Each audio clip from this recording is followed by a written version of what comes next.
तो अज बनाया मैं गजरेला। मैं सब तो पहले लेगी गाजरा सै बांकियां करने धोइयां सारियां पहले बनाए ने। फिर उसके बाद मैं इन्हें छिलने का काम शुरू कर दिया। मैं पूरी 2 किलो गाजरा ही मंगाई रही हैं, तो 2 किलो गाजरा अज गजरेला बनना था।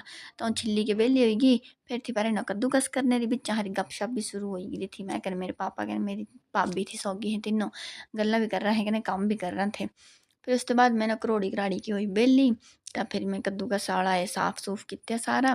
कन्ने एक तो अज पहली बार लगी रही गजरेला बनाने। मैं अज तक कभी नहीं बनाया रही है गजरेला जिंदगी च।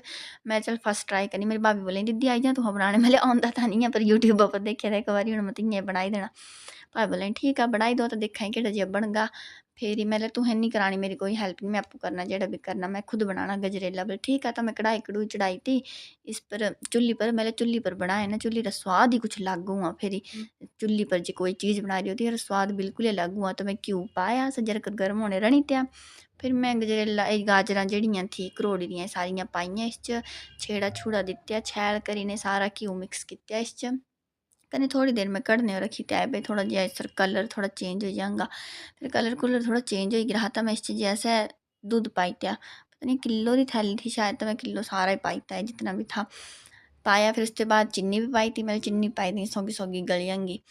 फिर चीनी भी पाई थी। फिर दित्या सो छेड़ा छूड़ा कने। उसके बाद लगी मैं वेट करने की थोड़ी देर, मतलब अब तब बाई का काम शुरू हो गया। अब छेड़ा देना ही पौना लगातार बार बार हिलाने पौना, नहीं तो थल्ले भी लगी सका। हाँ तो देखा भला एड़ा हो रहा। थोड़ा शक्ल देखा इसरी, पता नहीं अब केड़ा बन गया। मुझे टेंशन भी थी वे खरा बन जा भगवान करने। सारे मुंडू बोलो दीदी बांका जो गजरेला बनाया है पहली बार खाना इस सीजन आ गजरेला। मैं ठीक है, मैं पूरी अपनी मेहनत लाई रही लाने, पता नहीं केड़ा बन गया।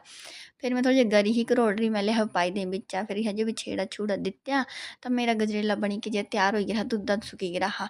फिर मैं त्रेड़ा रखा कने कढ़ाई तुआरी। फिर उसके बाद छेड़ा छूड़ा दाऊँ कने खुशबू लाऊँ, बड़ा बड़ी अच्छी खुशबू तो बड़ी अच्छी आया करो भाई। जड़ा लगती है पता नहीं कि स्वाद बने रहना।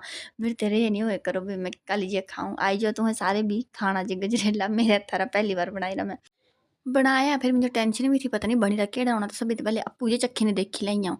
तो मैं लिया अपनी कटोरी भरूँ पहले तो ना अप्पू चखूँ, फिर देखूँ खरा बन रहा कि नहीं, कोई कमी पेशी रहती हो पूरी करी दूँ। फिर ही आऊँ अगर नहीं बनी रहूँगा अच्छा तो है देखना तो पाना ही था।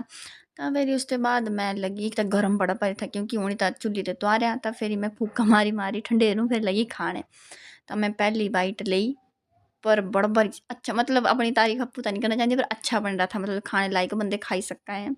कन्ने मिंजे तो बड़ा टेस्टी लग बाकी पता नहीं।